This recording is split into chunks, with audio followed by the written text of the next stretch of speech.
কুমিল্লার মুরাদনগরে গোমতী নদীর পাড় থেকে অজ্ঞাত এক যুবকের লাশ উদ্ধার করেছে পুলিশ। তবে প্রাথমিকভাবে পুলিশ তার পরিচয় জানাতে পারেনি। উপজেলার মুরাদনগর সদর ইউনিয়নের দক্ষিণ পাড়ার গোমতী নদীর বেড়িবাঁধের ভেতরে শ্মশানের পাশে ওই ব্যক্তির লাশ পাওয়া যায়। পুলিশ ও স্থানীয় সূত্রে জানা যায়, গোমতী নদীর পাড় থেকে বাতাসে পচা গন্ধ ভেসে আসলে প্রথমে স্থানীয়রা ভেবেছিল কোনো মরা পশুর গন্ধ হবে। কাছে গিয়ে দেখে অর্ধগলিত অবস্থায় একটি যুবকের লাশ পড়ে আছেন। স্থানীয়রা মুরাদনগর থানা পুলিশকে খবর দেয়।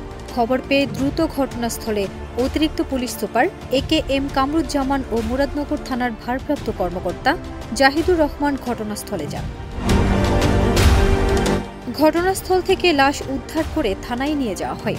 পরে ময়নাতদন্তের জন্য লাশ কুমিল্লা মেডিকেল কলেজ হাসপাতালের মর্গে পাঠানো হয়। তার বয়স আনুমানিক ৩০ থেকে ৩৫ বছর হবে বলে ধারণা করা হচ্ছে।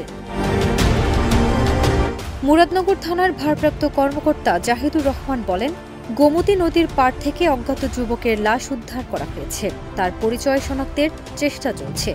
ময়নাতদন্তের জন্য লাশ কুমিল্লা মেডিকেল কলেজ হাসপাতালের মর্গে পাঠানো হয়েছে। প্রতিবেদন পাওয়ার পর মৃত্যুর প্রকৃত কারণ জানা যাবে।